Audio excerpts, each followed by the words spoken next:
Hello hello प्यारे बच्चों। कल मैंने आपको NCERT maths first paper intermediate में डिफरेंशिएशन का बेसिक कॉन्सेप्ट समझाया था। कुछ क्वेश्चंस भी ओरल करवाए थे। मैंने आपसे कहा था नेक्स्ट वीडियो में एक्सरसाइज करवाऊंगा 5.2। चूँकि मैं उधर इंटीग्रेशन पढ़ा रहा हूँ तो बच्चों को समस्या हो रही है इंटीग्रेशन को समझने में, क्योंकि प्रत्येक इंटीग्रेशन के क्वेश्चन में डिफरेंशिएशन करना ही पड़ता है। इस वजह से मैंने सोचा कि बच्चों को कोई समस्या ना हो, इसलिए डिफरेंशिएशन स्टार्ट कर दिया है। तो डिफरेंशिएशन की जो एक्सरसाइज आपकी 5.2 रहेगी, यहाँ से मैं पढ़ाऊँगा आपको। इसके बाद जब आप समझ जाएंगे तो आपको 5.1 भी करवा दूंगा, उसमें कोई दिक्कत वाली बात नहीं है। देखिए, तो अवकलन मैंने आपको बेसिक कॉन्सेप्ट कल समझाए थे, बोला था फार्मूले याद कर लेना। फार्मूले नहीं याद करोगे कोई समस्या होगी, फिर आप समझ नहीं पाओगे। तो देखिए क्वेश्चन नंबर पहला जैसे लिखा है साइन एक्स स्क्वायर प्लस 5। बेटा क्वेश्चन नंबर फर्स्ट लिखा हुआ है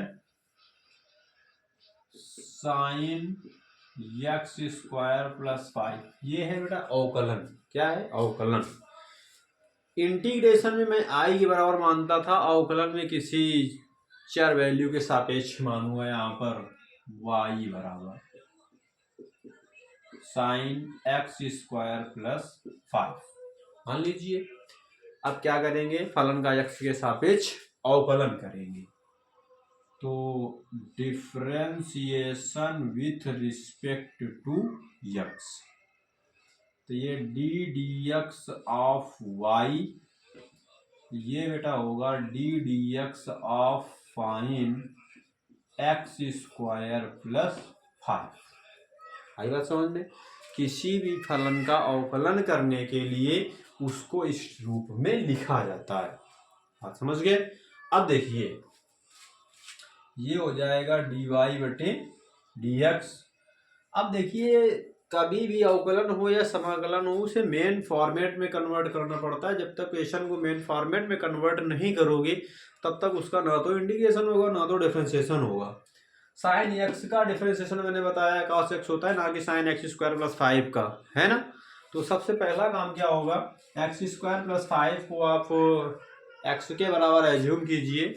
जैसे ही आप एक्स स्क्वायर प्लस 5 को x के बराबर एज्यूम कर लोगे, साइन x बन जाएगा। क्या बन जाएगा? Sine x। साइन x का डिफरेंशिएशन क्या होता है?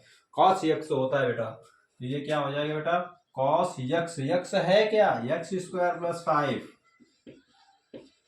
अब देखिए जिसको मानते हैं उसका दोबारा अवकलन होता है, तो d d x of x square plus 5। Okay. अब देखिए तो ये बेटा आ जाएगा डी वाई बटे D x is equal to cos x square plus 5। X square में लग जाएगा एक्स की घात यार, अवकलन घातों के घटते क्रम में चलता है बेटा। 2x 5 का हो जाएगा 0। तो फाइनल रिजल्ट क्या आ गया? 2x cos x square plus 5। Okay, बात समझ गए? क्वेश्चन नंबर 2 देखिए। क्वेश्चन नंबर 2 में बेटा आपसे कहा यह गया कि cos sin x, क्या कहा गया? cos sin x। y बराबर लिखिए cos sin x। फिर से क्या लिखेंगे? Differentiation with respect to x। ये बेटा होगा d d x of y is equal to d d x of cos sine x. हो जाएगा इतना। अब देखिए साइन एक्स को आप x के बराबर एज्यूम कर लीजिए। जब कॉस साइन एक्स को x के बराबर एज्यूम करोगे cos x होगा। cos x का डिफरेंशिएशन होता है माइनस का साइन x।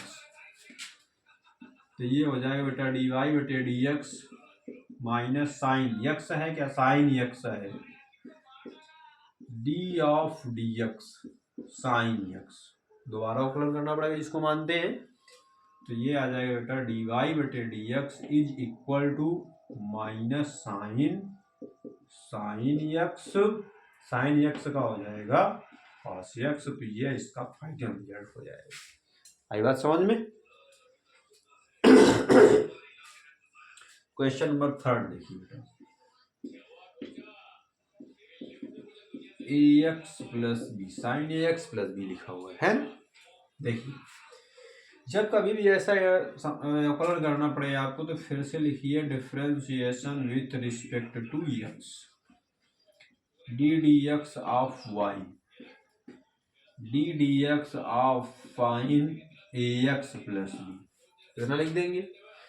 इतना तो प्रत्येक क्वेश्चन में आपको लिखना ही पड़ेगा। अब इसके बाद डी वाई बटे D x, sign x, sign x का क्या होगा बेटा, कॉस यक्स। इसके बाद डी ऑफ डी एक्स दोबारा होगा ए एक्स प्लस बी का, क्या आ जाएगा बेटा, डी वाई बटे डी एक्स का मान आ जाएगा cos A x plus B, क्या आ जाएगा, cos A x plus B. A x plus b का आप दोबारा करोगे, ए कांस्टेंट है, एक्स का 1 हो जाएगा, बी कांस्टेंट है 0 हो जाएगा, क्या बचा a इंटू 1, यही आपका आंसर हो जाएगा। आई बात समझ में। क्वेश्चन नंबर बात करेंगे 4 की। क्वेश्चन नंबर 4 में लिखा हुआ है बेटा,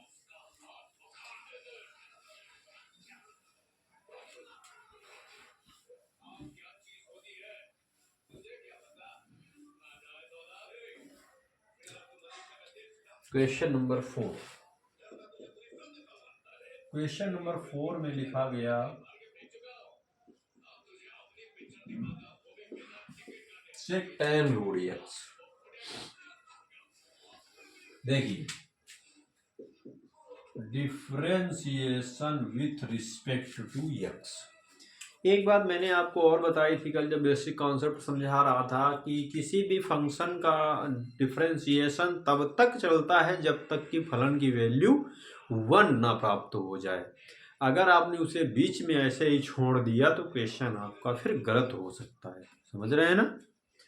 देखिए tan रूट यक्स को आप यक्स मानिए सबसे पहले, sec यक्स का डिफरेंशिएशन होता है sec x into tan x, D of D X Y, ये बेटा होगा D of D X sec tan root x, तो ये बेटा हो जाएगा डी वाई बटे डी एक्स बराबर सेक यक्स, इसको आप यक्स एज्यूम करिए तो sec x into tan x, x है क्या tan रूट यक्स, ये सेक यक्स का अवकलन, जिसको माना है उसका दोबारा अवकलन tan रूट यक्स, तो ये बेटा आ जाएगा डी वाई बटे डी एक्स बराबर क्या आ जाएगा sec tan root x, tan root x sec tan root x tan root x tan root x tan x, इसको क्या एज्यूम करिए यक्स, tan यक्स का अवकलन होता है सेक स्क्वायर यक्स, यक्स क्या है रूट यक्स है, रूट यक्स का फिर से अवकलन होगा। मैंने क्या कहा था, किसी भी फलन का अवकलन तब तक होता है जब तक कि फलन का मान 1 ना प्राप्त हो जाए। अब रूट यक्स का अवकलन फिर से होगा तो ये बेटा हो जाएगा sec tan root x tan root x sec square root x का अवकलन 1/2 रूट यक्स, तो ये इसका बेटा फाइनल रिजल्ट हो जाएगा।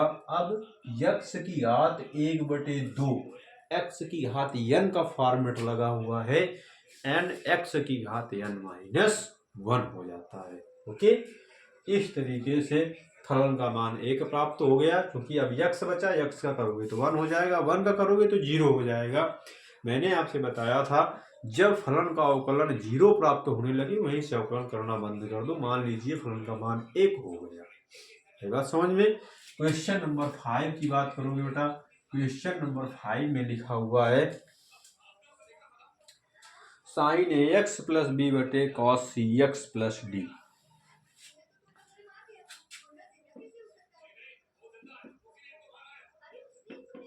Sign a x plus b बटे cos x प्लस डी लिखा होगा। आई बात समझ में?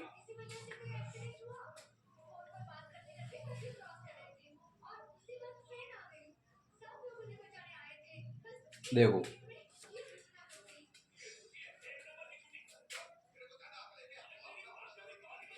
Differentiation with respect to x dy बटे dx हर इंटू अंश का अवकलन cos x plus d of dx हर इंटू अंश का अवकलन माइनस अंश इंटू हर का अवकलन cos x प्लस डी बटे हर का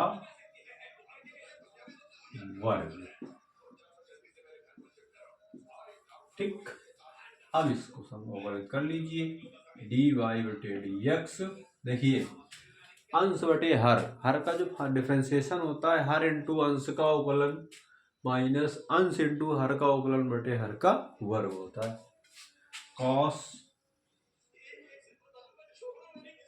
cx plus d sine x का अवकलन cos x तो बेटा cos ax plus b ax plus b का क्या हो जाएगा a हो जाएगा minus sine ax plus b cos का minus sine cx plus d cx plus d का c हो जाएगा बटे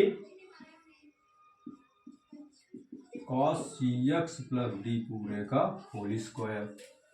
अब देखो a है यहाँ पर c है, एक लाइन और सॉल्व कर दो तो ये बेटा आ जाएगा dy बटे dx बराबर cos ax plus b cos cx plus d. a यहाँ कर दीजिए माइनस माइनस प्लस हो जाएगा sine ax plus b sine cx plus d और c यहाँ पे कर दीजिए बटे cos cx प्लस डी पूरे का होल स्क्वायर। चाहो तो इतना ही छोड़ दो करके, अन्यथा इसका अलग अलग भाग दे सकते हो। वैसे भाग देने की कोई आवश्यकता है नहीं। इस तरह इतना क्वेश्चन आप सॉल्व करोगे तो क्वेश्चन आपका सही मान लिया जाए, कोई गलत नहीं करेगा। ठीक, क्वेश्चन आज मैंने आपको डिफरेंशिएशन एक्सरसाइज 5.2 एनसीईआरटी की जो थी उसके 5 क्वेश्चन मैंने इस लेक्चर में डिस्कस किए। आपसे कैसा लगा आपको कमेंट में ज़रूर बताइए। कोई भी समस्या आपको होती है आप हमसे मिलिए। Math learning point with Vijay sir. Okay, thank you so much. अगले नेक्स्ट वीडियो में डिस्कस करूँगा क्वेश्चन नंबर 5 से क्वेश्चन नंबर 6 से क्वेश्चन नंबर 10। तो तैयार रहिए। अगर आप हमारे चैनल पर नए हैं तो प्लीज़ चैनल को लाइक सब्सक्राइब ज़रूर करिए, बेल आइकन को ऑन कीजिए और हमारे चैनल से जुड़ जाइए ताकि आपको जो नए नए वीडियोज मैं अपलोड करता हूँ वो आपको तुरंत मिलते रहें। Okay, thank you so much.